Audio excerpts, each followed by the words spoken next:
다른 사람의 영혼에 대한 관심. 내가 그리스도 안에서 참말을 하고 거짓말을 아니하노라.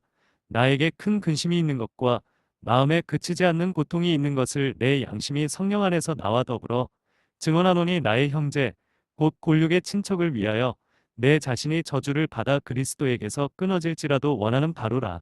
그들은 이스라엘 사람이라. 그들에게는 양자됨과 영광과 언약들과 율법을 세우신 것과 예배와 약속들이 있고 조상들도 그들의 것이요 육신으로 하면 그리스도가 그들에게서 나셨으니 그는 만물 위에 계셔서 세세의 찬양을 받으실 하나님이시니라. 아멘. 로마서 9장 1절로 5절.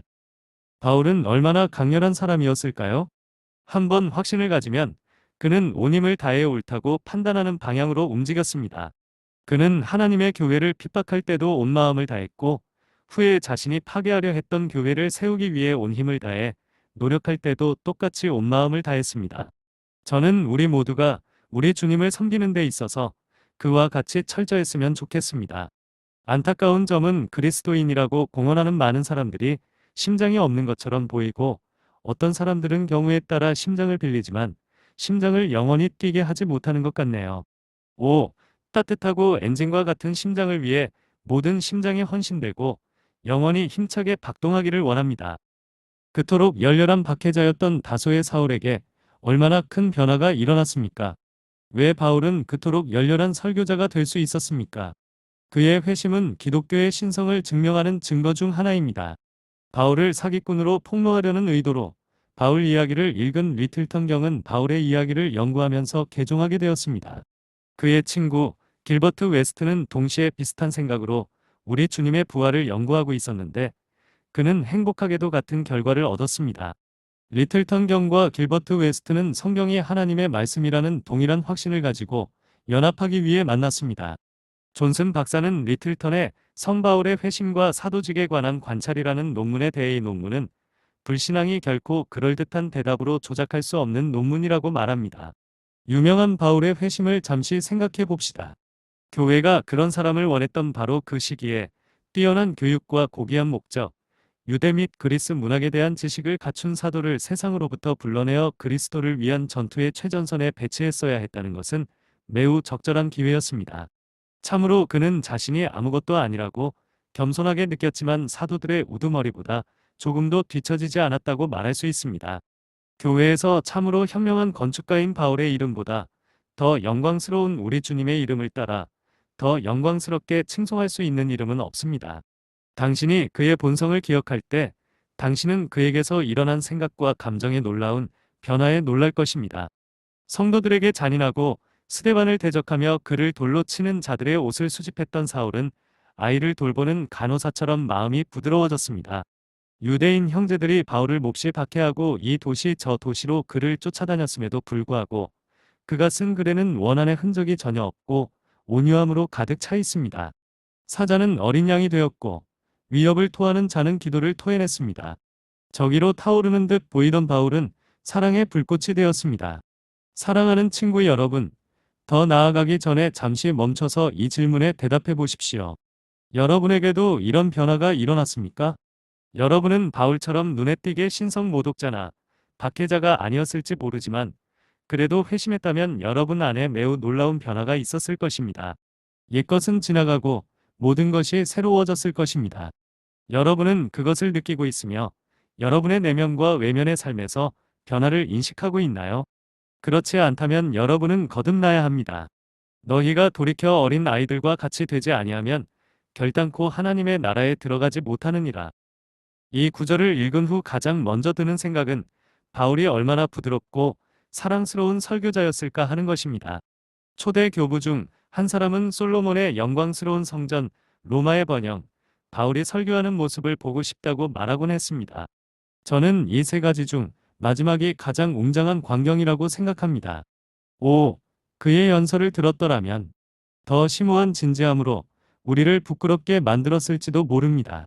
어떤 사람들은 바울의 설교가 경멸적인 말로 가득 찼다고 말했지만 그의 설교는 한숨과 눈물과 다른 명백한 감정들이 풍부했기 때문에 놀랍도록 강력하게 역사했을 것입니다. 게다가 정말로 끔찍할 정도의 표정과 어조로 말미암아 그의 설교를 거부할 수 없었음에 틀림없습니다. 만일 바울이 입술에 고드름을 걸고 말하는 사람, 즉 냉정하게 말할 수 있는 사람이었다면 결코 편지에서 했던 것처럼 글을 쓰지 않았을 것입니다.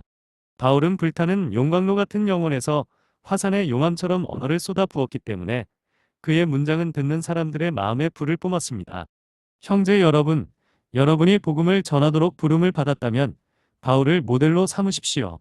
저는 우리가 우리의 가장 깊은 영혼을 쏟아붓지 않는 한, 그리고 듣는 사람들의 회심을 위해 갈망하고 줄이고 목마르지 않는 한 우리는 결코 올바르게 설교하지 못할 것이라고 생각합니다. 우리 자신이 무관심하다면 우리는 그들에게 무관심하도록 가르쳐야 합니다. 마음과 삶이 없는 짧은 에세이를 읽거나 경건한 말을 몇 마디 하는 것으로 만족한다면 우리는 거룩한 사역에 부름받은 것이 아니며 제단에서 나온 불타는 숯이 우리 입술에 물집을 만들지 않았기 때문에 우리는 보냄을 받은 것이 아니며 기름 부음을 받은 것이 아닙니다. 존 버녀는 설교하는 동안 청중의 구원을 위해 자신의 구원을 줄 수 있다는 느낌을 자주 느꼈다고 말합니다. 그리고 저는 그와 같은 감정을 느끼지 못한 사람을 불쌍히 여깁니다. 천사의 하프가 여러분의 귀에 울려 퍼지도록 설교하는 것, 모든 청중이 마침내 하늘의 선택된 무리 가운데 서기를 바라는 것, 또는 지옥의 신음소리가 여러분의 귀에 들리고 여러분의 마음을 꿰뚫어 당신의 목소리를 듣는 어떤 사람도 그 고통의 장소에 들어가지 않기를 무서워하며 바라는 것, 이것이 바로 바울의 스타일입니다. 데모스테네스의 스타일, 키케로의 방식, 이것들은 아무것도 아닙니다. 바울의 웅변과 그의 스승의 웅변을 칭송하세요. 바울은 위대한 설교자였습니다. 왜냐하면 그는 스승의 정신을 포착하고 옛날의 사람처럼 말하는 사람은 없다고 소문난 그분의 방식대로 설교했기 때문입니다. 이제 본문으로 와서 그것을 생각하며 저는 먼저 바울이 염려했다고 하는 그 사람들에 대해 주목하고 싶습니다. 둘째, 그 염려와 불안의 성격을 더 자세히 살펴보겠습니다. 그리고 마지막으로 우리는 하나님께서 우리를 같은 마음의 상태로 이끌어 주신다면 천 가지의 좋은 결과가 뒤따를 것이기 때문에 바울과 같이 우리 각자가 느끼는 탁월함에 대해 잠시 생각해 볼 것입니다. 1. 첫째, 그러면 바울이 감당할 수 없을 만큼 한계를 초월할 정도로 염려했던 이 사람들은 누구입니까? 우선 그들은 바울의 최악의 적들이었습니다. 바울이라는 이름은 유대인의 얼굴에 피를 흘리게 했습니다. 그는 분노하며 침을 뱉었습니다. 그들 중 40명 이상이 바울을 죽이겠다고 맹세했고 그가 가는 곳마다 할례 받은 자들 전체가 같은 충동에 휩싸여 있는 듯했습니다. 바울은 자기를 진심으로 섬기는 이방인의 큰 회중을 자주 모았지만 유대인들은 폭동과 폭도를 선동했고 종종 그들로부터 생명의 위험에 처하기도 했습니다. 그들은 바울을 조상들의 신앙을 저버린 저주받은 배교자로 여겨 미워했습니다. 바울이 정말로 진지하게 그리스도를 반대했던 사실을 기억하는 그들은 그가 그리스도인이 되었을 때 그의 진정성을 믿을 수 없었고 믿는다 해도 망상이 도를 넘어선 광신도로서 바울을 미워했습니다. 그의 관대한 보복은 그들을 위해 기도하는 것이었습니다. 아니, 더 나아가 온 나라를 자기 짐으로 짊어지는 것이었습니다. 바울은 나에게는 항상 근심이 있고 육신의 내 친척을 위하여 마음에 근심이 있다고 말합니다. 이제 그리스도를 따르는 여러분 중 누구라도 반대에 부딪히면 같은 방식으로 복수하십시오. 여러분을 가장 나쁘게 대하는 사람을 가장 사랑하십시오. 어떤 사람이 분노하여 당신을 죽이려 한다면 사랑의 기도로 그를 죽이십시오. 만일 그가 당신의 한쪽 뺨을 치거든 다른 쪽 뺨도 그에게 돌리며 눈은 하늘을 향하여 두 손을 들고 아버지 저들을 사하여 주옵소서 자기들이 하는 것을 알지 못함이니이다라고 부르짖으십시오. 억압하는 사람들이 여러분의 분노가 솟아오르는 것을 보지 못하게 하십시오. 그들은 당신의 감정과 슬픔을 관찰할 것이며 당신이 당연히 짜증나고 괴로워하는 것을 인식할 것이지만 당신이 그들에게 악의를 품지 않고 그들이 행복하기를 원한다는 것을 알게 하십시오. 작업실에서 비웃음과 농담 속에서도 그리스도를 위해 힘겹게 싸우는 이들에게 이것을 추천합니다. 악마의 무기는 매우 편리하고 적합해 보이지만 절대 사용하지 마십시오. 오직 그리스도의 전능하신 사랑의 무기를 사용해야만 그분의 제자가 될 수 있습니다. 다음으로 바울이 그토록 관심을 두었던 이 사람들은 육신으로는 그의 동포들이었습니다. 사랑은 집에서부터 시작해야 한다는 말이 잘 알려져 있습니다. 자기 집안을 돌보지 않는 사람은 이방인과 세리보다 더 악하기 때문입니다. 자기 친족과 친척인 사람들의 구원을 원하지 않는 사람이 어떻게 하나님의 사랑이 그 안에 거하겠습니까? 기독교는 광대하며 하나님이 만드신 모든 것에 대한 사랑으로 가슴을 빛나게 합니다. 그러나 동시에 우리의 사랑은 힘을 잃을 정도로 확장되지 않습니다. 그런데 이 사랑은 집에 가장 가까운 사람들에게 힘을 돌릴 때 나타납니다. 당신의 남편은 구원받지 못했나요? 오 여인이여, 그를 그리스도께 인도하십시오. 당신의 자녀는 회심하지 않았습니까? 오 부모여, 그 자녀를 그리스도께 인도해 주세요. 당신의 이웃은 아직도 그리스도 밖에 있습니까? 하나님 앞에서 중보자로서 그들을 마음에 두고 그들이 구원받을 때까지 간구하는 것을 멈추지 마십시오. 이방인들을 많이 생각하세요. 인도와 중국 등을 반드시 고려하되 뉴잉턴 버츠와 램퍼스, 사우스워크 또는 여러분이 사는 다른 곳도 잊지 마십시오. 여러분 집 옆에 사는 당신의 이웃을 먼저 생각하고 그 다음에는 당신의 나라를 생각하십시오. 왜냐하면 모든 영국인들은 비슷하기 때문입니다. 우리가 어디를 떠돌든 우리는 우리 모두의 나라를 자랑스럽게 생각하며 옛 로마인들처럼 우리의 시민권을 알리는데 좀 신속합니다. 그러므로 우리는 이 사랑스러운 섬과 우리의 친족들을 육체에 따라 간청하는 일을 멈추지 마세요. 바울은 정말로 자기가 죽은 것처럼 개인적인 감정을 드러내지 않고 조국을 결코 잊지 않으며 자기 동족을 위해 기도했습니다.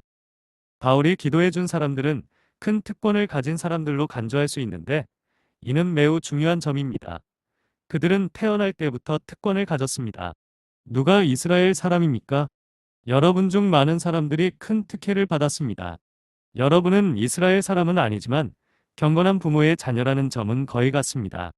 여러분이 어머니의 입술에서 처음 들었던 소리는 거의 대부분 여러분을 위한 기도 소리였을 것입니다.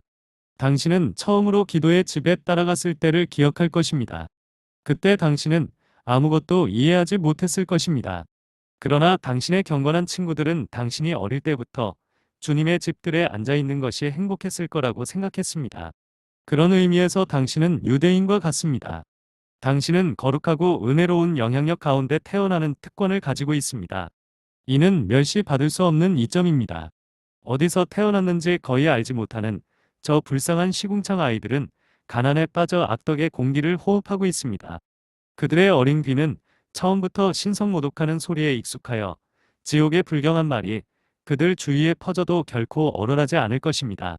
그들은 끔찍한 불이익 속에서 인생의 경주를 시작합니다. 그런데 여러분 중 일부는 모든 것을 유리하게 얻었습니다. 여러분에게는 의의 길이 평탄하여 많은 사람들이 그 길로 걸어가라고 손짓하지만 우리는 여러분이 다른 왕국의 자녀들과 함께 버림받을까 봐 떨고 있습니다.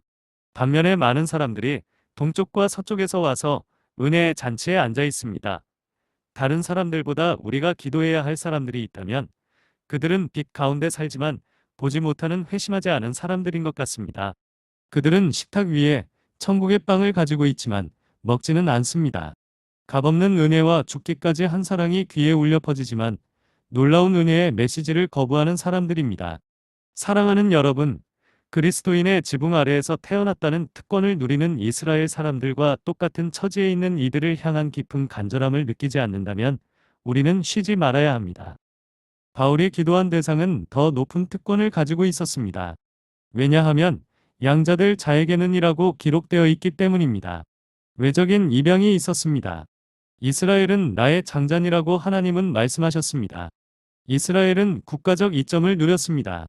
그리고 이와 같은 땅에 살고 있는 우리 역시 헤아릴 수 없이 많은 복음의 특권을 갖고 있습니다.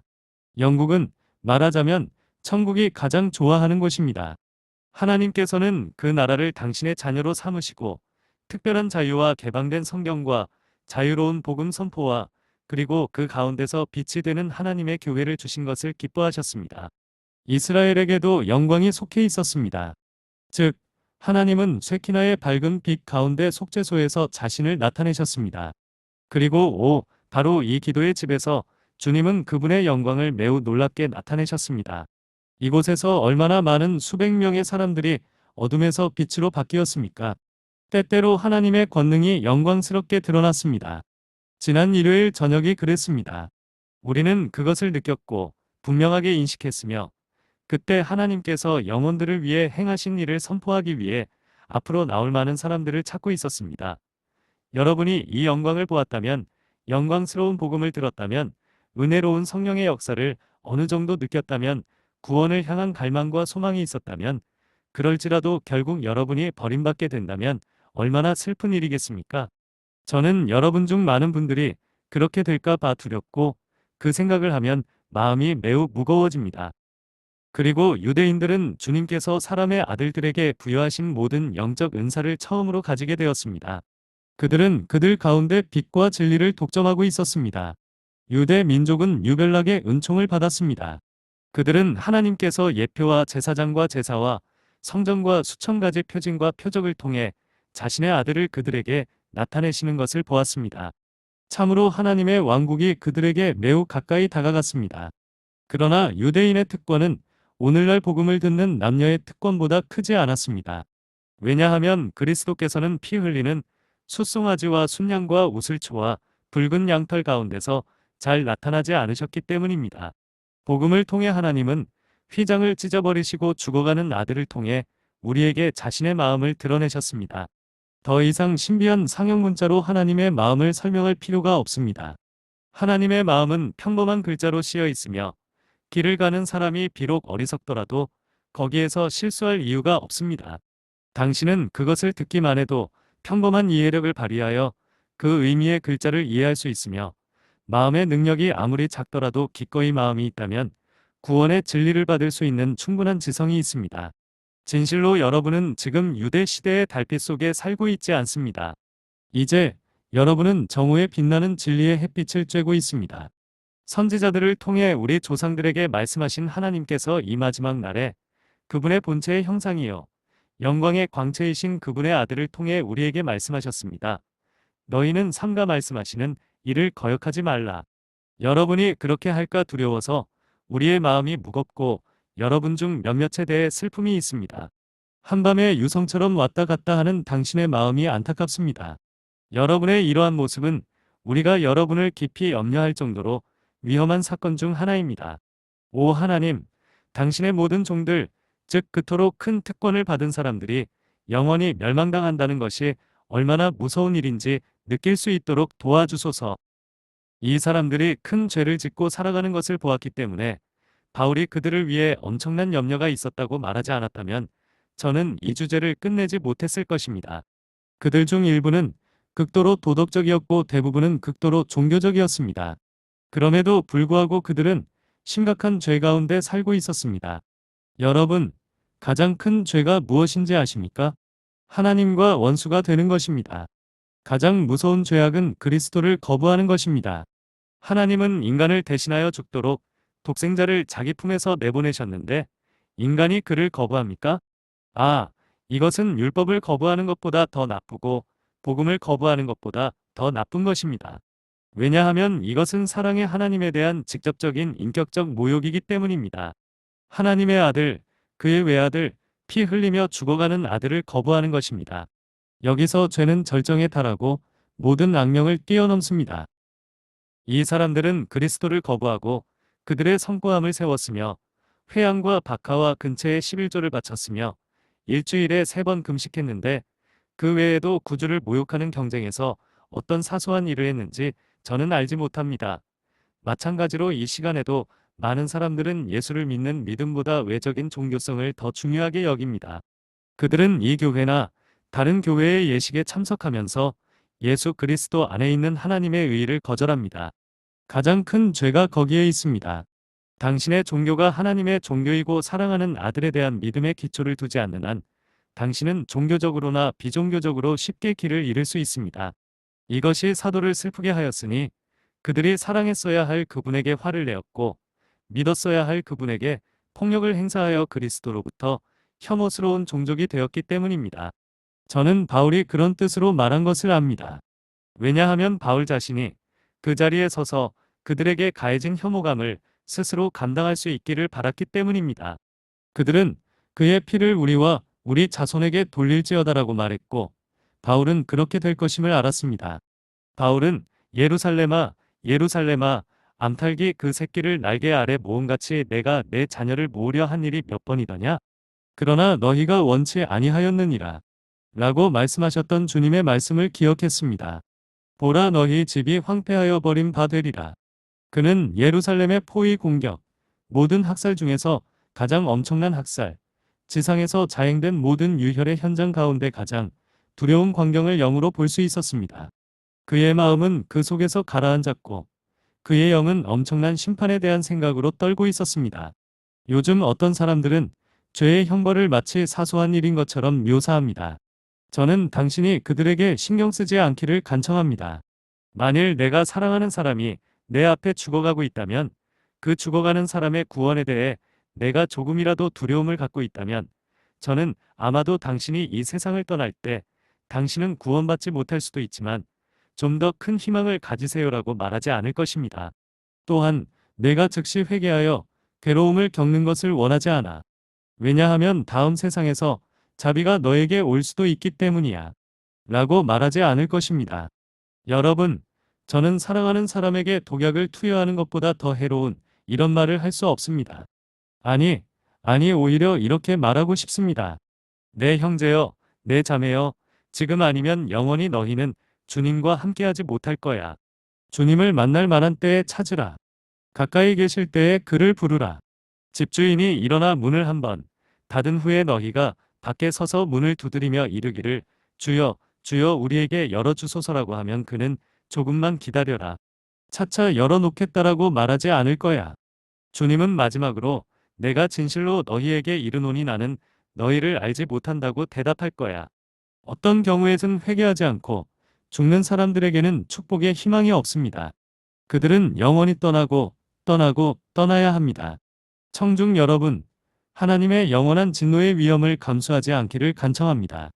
하나님께서 그분의 무한하신 자비로 여러분이 그리스도 밖에 있는 것이 얼마나 무서운 일인지 깨닫게 도와주시기를 바랍니다.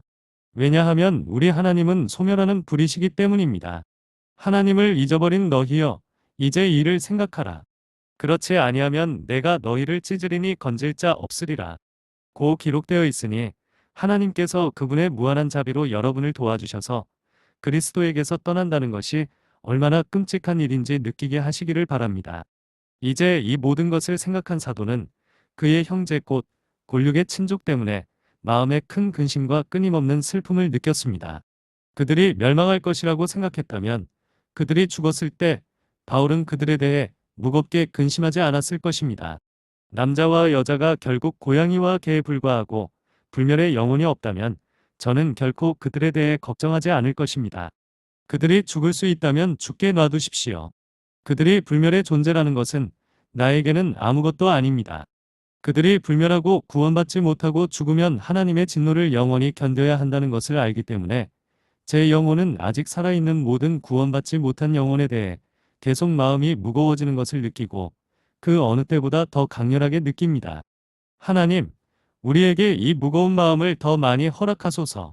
주님, 영혼을 영원히 잃어버린다는 그 두려움, 끔찍하고 압도적인, 감히 덧붙이자면 끔찍한 생각에 우리 모두 깊은 고통을 겪게 하시기를 기원합니다.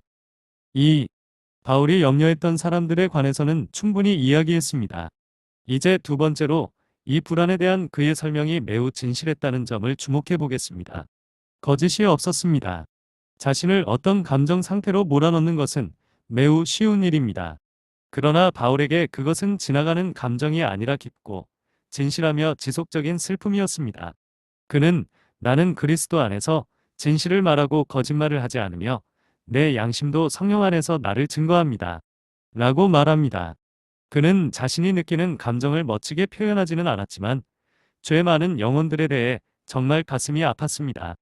그는 때때로 그런 상태에서 흥분하거나 우울해지지 않았지만 그런 감정이 지속되는 상태로 살았습니다. 나는 거짓말을 하지 않습니다. 라고 그는 말합니다. 나는 진실보다 더 많이 말하지 않습니다. 나는 과장하지 않습니다. 라고 말합니다. 사람들이 그를 믿지 않을까 두려워서 그는 그리스도인에게 허용된 만큼 강력하게 다음과 같이 단언합니다. 나는 그리스도 안에서 진리를 말합니다. 나는 거짓말을 하지 않습니다. 그는 진정한 무거움, 진정한 슬픔을 느꼈습니다. 우리도 같은 감정을 느끼나요? 아니면 그것은 부흥회에서의 약간의 흥분 같은 것, 다른 진지한 사람들처럼 동정심을 지닌 채 지나가는 우연한 감정일 뿐인가요? 주님께서 여러분의 영혼을 깊이 갈아엎으시기를 바랍니다.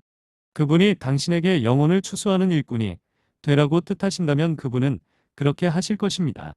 쟁기질하는 사람들이 한때 여러분 주인의 등에 깊은 고랑을 만들었던 것처럼 여러분의 마음에도 깊은 고랑을 만들기를 바랍니다. 당신은 영혼이 슬픔으로 멍들기 전까지는 마음의 영혼을 짊어질 자격이 없습니다. 당신이 사람을 축복하려면 사람의 영혼에 대해 깊이 느껴야 합니다. 바울의 감정은 매우 은혜로운 것이었습니다. 그것은 동물적인 감정이나 자연스러운 감정이 아니라 은혜로운 감정이었습니다. 내가 그리스도 안에서 진리를 말하노니 그가 주님과 가장 가까이 있을 때 그리스도와의 연합과 친교를 가장 많이 느낄 때 사람들의 영혼을 위해 슬퍼하는 것을 느꼈다고 말합니다.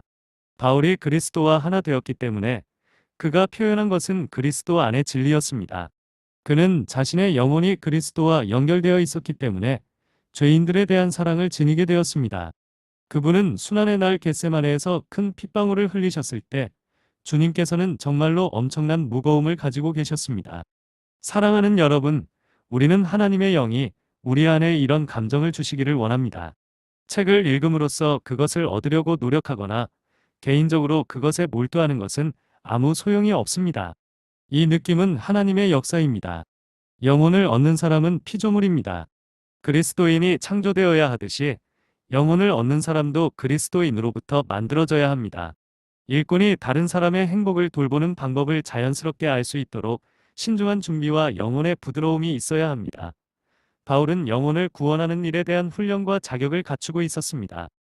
바울은 자기 양심이 진실을 말한다고 증거하면서 그런 다음 성령께서 그의 양심과 함께 증거하셨다고 말합니다. 우리가 죄인들을 향한 분명한 사랑을 가지고 성령께 우리가 그것을 갖고 있다는 증거를 간구할 수 있기를 바랍니다.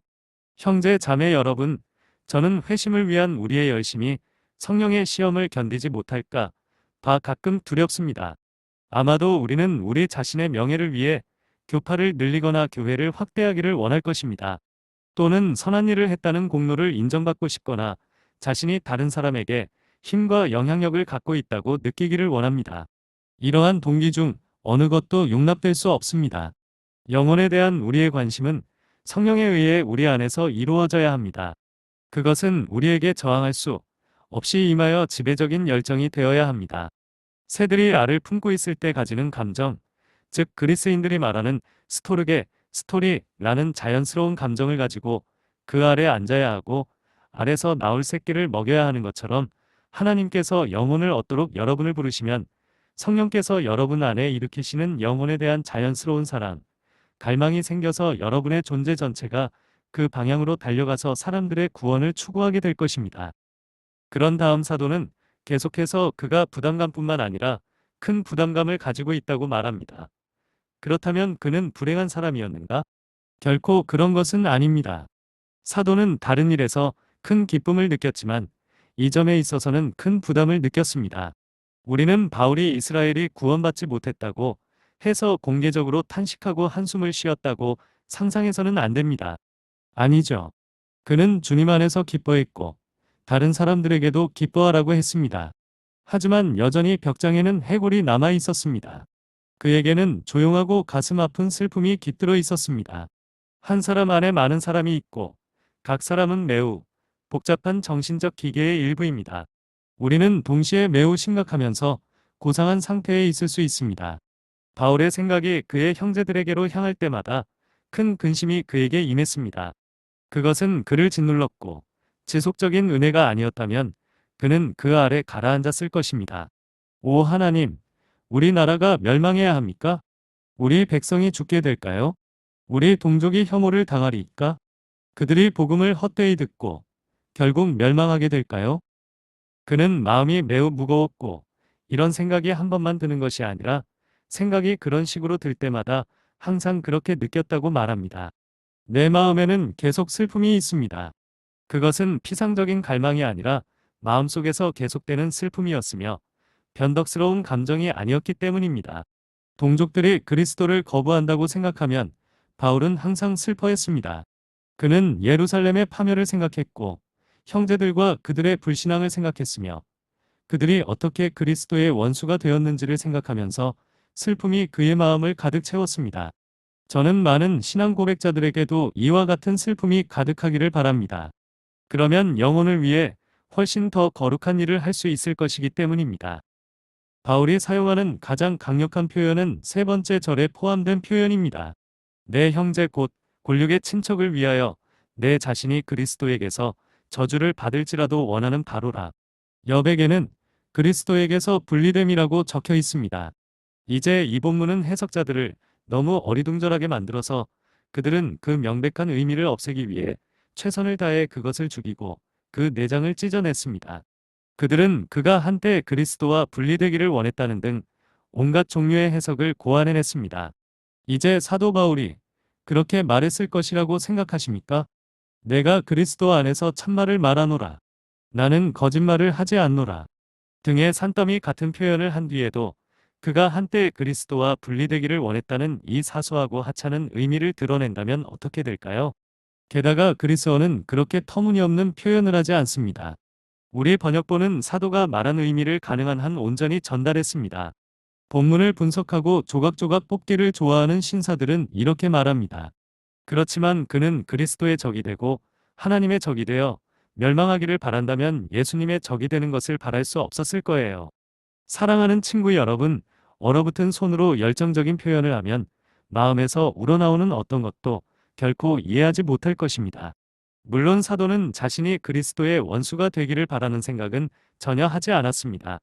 그러나 그는 때때로 그리스도에게서 분리된 사람들에게 닥치는 비참함을 보면서 자신의 멸망으로 자기 친척을 구원할 수 있다면 그들의 무거운 형벌을 스스로 감내함으로써 그들을 대신하고 싶은 감정을 가질 수도 있었습니다.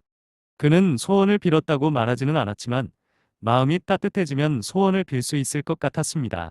이것은 모세가 주님께 백성을 살려달라고 기도하면서 그렇지 않다면 생명책에서 내 이름을 지워 주소서라고 기도한 경우와 비슷합니다.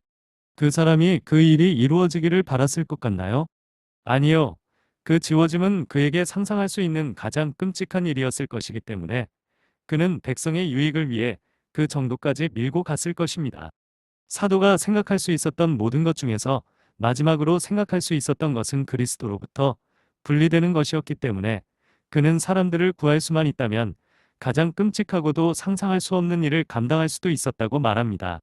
냉철한 논리로 결코 정당화될 수 없는 표현을 때때로 사용하지 않은 그리스도의 사역자가 있습니까? 여러분, 사랑하는 사람은 그 흔한 대화에서도 문법에 맞지 않는 말을 합니다. 진정한 열정은 말을 가루로 만듭니다. 마음이 사랑으로 가득 차면 아무리 대담한 과장 표현이라도 단순한 진실이 됩니다. 과장된 말은 일상생활에서도 따뜻한 마음의 자연스러운 표현입니다. 사람의 온 영혼이 소처럼 끓어오르고 잃어버린 사람들에 대한 동정과 연민으로 냄비처럼 끓을 때 바울이 냉정했다면 그런 말을 결코 말하지 않았을 것입니다. 이러한 말에 대하여 냉정한 교리주의자가 조각조각 분석하고 언어 비평가가 전혀 터무니없는 것으로 간주하는 것에도 불구하고 진정한 열심이 느껴집니다. 우리 중 일부는 때때로 청중을 구원할 수만 있다면 가장 피비린내 나는 잔인한 죽음으로 1000번도 아깝지 않게 목숨을 버릴 수 있다고 느낀 적이 있으며 내가 멸망하더라도 그들을 구원할 수 있다면 그렇게까지 할 수 있다고 말할 준비가 된 열정의 순간도 있었습니다. 이것이 그리스도의 방법입니다. 그가 남을 구원하였으되 자기는 구원할 수 없느니라. 우리가 형제를 구속할 수도 없고 하나님께 대속물을 드릴 수도 없기 때문에 그것은 우리에게 있어서 사치스러운 일 수도 있지만 그것은 복된 사치입니다. 요즘 사람들은 지나치게 신중하고 지나치게 의심스럽고 지나치게 불경스럽습니다. 그리고 그들 중 일부는 그들의 양심이 진실하다는 것을 알아야만 한다는 사실을 터무니없이 부인할 수 있기 때문에 그리스도의 사역자가 다른 사람들을 사랑하는 데 있어서 지나친 일을 하도록 허용할 수 있습니다. 저는 우리 찬송가에 있는 약간의 과장법을 좋아합니다. 예를 들어 에디슨의 다음 구절의 과장된 표현에 저는 감탄합니다. 하지만 그분에 대한 찬송을 절반도 못하니 영혼조차 너무 짧아요. 한 신사가 저에게 이렇게 말했습니다. 그럴 수 없습니다. 왜냐하면 영혼은 짧을 수 없고 따라서 너무 짧을 수도 없기 때문입니다. 만일 주님께서 그 비평가의 본성에 시 한 방울을 넣어주셨다면 그는 그 시인의 언어를 그토록 인색하게 다루지 않았을 것입니다. 그리고 만일 같은 주님께서 일부 완고한 주석가들의 본성에 은혜의 불을 조금 넣어주셨다면 이 구절을 조각조각 잘라 토론하라는 뜻이 아니라 옛날 방식대로 녹인 나비나 끓는 역청이 끓어오르는 대로 탑이나 도시를 점령하려고 포위하는 적들에게 부어주려는 의도로 이해했을 것입니다. 이와 같은 말들은 불게 타는 불처럼 발사되어야 합니다. 식으면 망칩니다. 이것은 머리로 하는 사업이 아니라 가슴으로 하는 사업입니다. 사도는 육신대로 자기 친족을 구원할 수 있다면 어떤 고난이라도 달게 받겠다는 것을 우리에게 이해시키려고 합니다. 3. 자, 이제 저는 이 성령의 탁월성에 관해 말씀드리면서 설교를 마치겠습니다. 왜냐하면 여러분 각자 안에 이 성령이 역사하시기를 기도하기 때문입니다. 모든 사람이 그것을 느꼈으면 좋겠지만 일반적으로 모든 교회에는 결코 올바른 지점에 이르지 못하는 사람들이 있습니다. 한 번만이라도 교회 전체가 피 끓는 열정으로 달아오를 수 있다면 저는 만족할 수 있을 것입니다. 저는 여러분이 결코 열병에 빠지기를 원하지 않고 피의 열정, 곧 그리스도의 피의 열정에 이르기를 원합니다. 그분이 사랑하신 것처럼 사랑하십시오. 5. 우리는 거기에 도달해야 하고 거기에 머물러야 합니다. 우리가 바울처럼 느낀다면 어떤 결과가 나올까요? 첫 번째 효과는 그리스도를 닮아가는 것입니다. 그분은 그렇게 사랑하셨습니다. 그는 우리에게 저주가 되었습니다. 그는 우리를 위해 여호와의 끔찍한 진노의 그늘 아래 들어갔습니다. 그리스도는 바울이 원했지만 할 수 없었던 일을 하셨습니다. 그분은 우리가 그 칼날에서 영원히 구원받을 수 있도록 끔찍한 칼 아래를 지나가셨습니다. 형제 여러분, 여러분이 가난함으로써 영혼을 더 잘 구원할 수 있다면 가난을 기꺼이 받아들이고 병상에서 지금보다 그리스도를 더 잘 전할 수 있다면 병을 기꺼이 견디며 여러분의 죽음이 여러분에게 소중한 사람들에게 생명을 줄 수 있다면 기꺼이 죽을 준비가 되어 있다는 믿음이 있기를 원합니다. 얼마 전 한 소녀가 목사님에게 아버지를 모시고 오지는 못했지만 아버지를 위해 오랫동안 기도해 왔으니 하나님께서 제 기도에 응답해 주실 것입니다. 이제 목사님, 저를 묻어주실 거죠? 제 아버지가 제 무덤에 와서 목사님의 말씀을 들어야 합니다.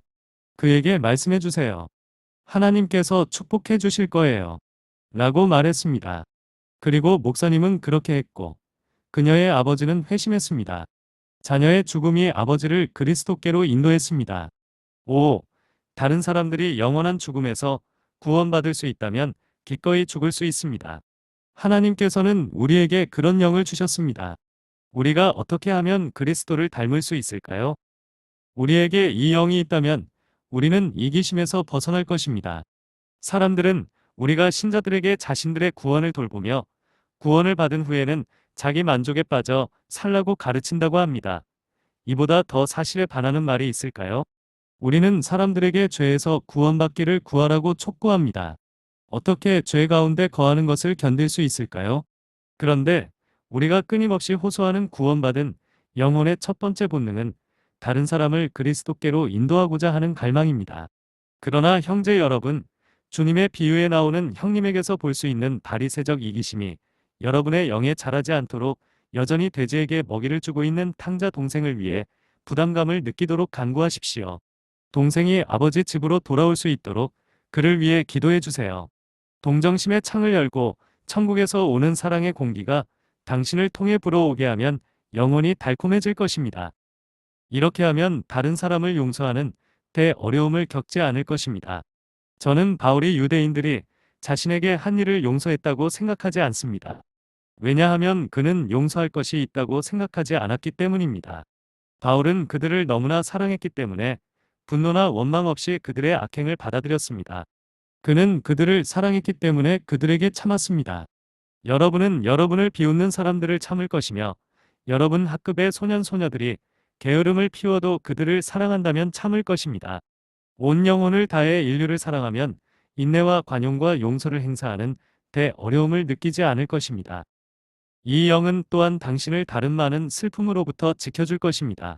어떤 사람들은 걱정할 것이 없어서 항상 조바심을 냅니다. 할 일도 없고 생각할 것도 없는 사람보다 더 불안한 사람은 없습니다. 그런 사람들은 집에서 약간 으르렁거리며 집을 문제 공장으로 사용하면서 불만을 터뜨립니다.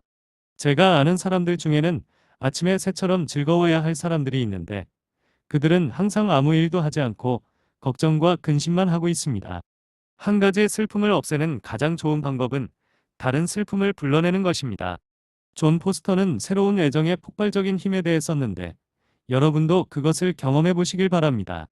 사람의 영혼에 대한 사랑을 얻으면 죽은 개나 아픈 고양이, 가족 간의 다툼, 존과 마리아의 한가로운 대화로 인한 작은 소란에 대해 징징거리지 않게 될 것입니다. 여러분이 사람의 영혼을 염려한다면 사소한 걱정에서 벗어날 것입니다. 더 설명할 필요가 없겠지요. 어떤 사람들이 감상적인 슬픔을 가지고 저에게 올 때 저는 주님께서 영혼에 대한 사랑으로 그들을 채우시고 자기 자신의 회심에 대한 염려로 그들의 마음을 아프게 하시기를 원합니다. 그러면 그들의 슬픔은 더욱 고상해질 것입니다. 산을 옮기기 시작하면 더 이상 두더지 언덕 위에서 울지 않을 것입니다. 큰 슬픔으로 영혼을 가득 채우면 작은 슬픔은 쫓겨날 것입니다. 형제들에 대한 바울의 이러한 생각은 우리 마음속에 동료에 대한 열렬한 애정이 불타오른다면 우리도 우리의 삶을 숭고하게 만들 수 있다고 느끼게 합니다. 당신도 이러한 느낌에 감동을 받는다면 기도할 일이 많아질 것입니다. 당신은 어찌할 수 없기 때문에 이 사람, 저 사람을 하나님 앞으로 데려갈 것입니다.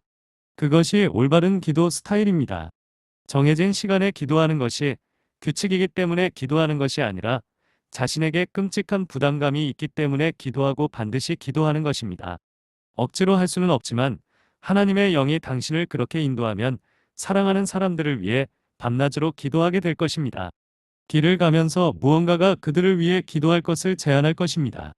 우리 거리에서 흔히 볼 수 있는 맹세와 신성 모독은 여러분이 죄인들을 위해 기도하게 만들 것입니다. 몇몇이 구원받는 은혜로운 만남은 당신을 기도로 이끌 것입니다. 수많은 것들이 당신을 기도하도록 이끌 것이며 그 기도는 당신을 노력, 즉 적절하고 합당한 노력으로 이끌 것입니다. 사람이 영혼을 사랑할 때 영혼과 대화할 수 있다는 것은 놀라운 일입니다. 여러분 중 누구라도 나는 다른 사람의 영혼에 대해 특별히 걱정하지 않지만 그래도 누군가를 찾아서 그에게 말할 거야 라고 말하는 사람은 실패할 것입니다. 형제여, 간구하기 전에 먼저 사랑해야 합니다. 내가 여전히 아무 말도 할 수 없더라도 그 사람 어깨에 손을 얹고 친구여, 나는 당신의 구원을 염려하고 있어요 라고 실수할 수 있을 정도로 그 사람에 대한 염려가 있어야 합니다. 영혼에 대한 분명한 당신의 관심은 다른 사람들의 마음을 감동시키는 하나님의 방법 중 하나가 될 것입니다. 저는 그분의 영이 부주의한 마음을 일깨우기 위해 다른 어떤 도구보다 더 깊은 감정을 사용했다고 생각합니다. 오늘 밤 많은 친구들이 이 계절의 사업상의 합법적 핑계로 인해 자리를 비웠습니다. 이런 주일에 이곳에 오신 여러분은 하나님 나라에서 가장 높은 것을 열망하는 사람들 가운데 있기를 바랍니다. 그렇게 하십시오.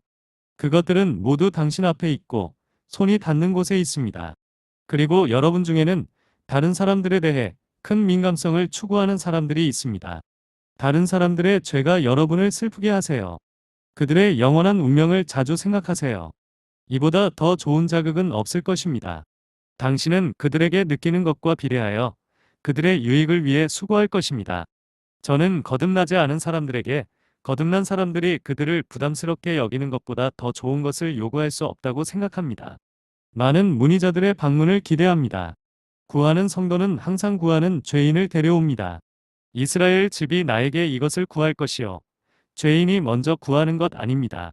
이스라엘 집이 먼저 구하여 그들을 위하여 이 일을 하게 하려 함이라. 형제, 자매들이여, 가서 주님의 도우심을 구하세요. 그러면 여러분은 머지않아 다른 사람들에게 축복이 될 것입니다.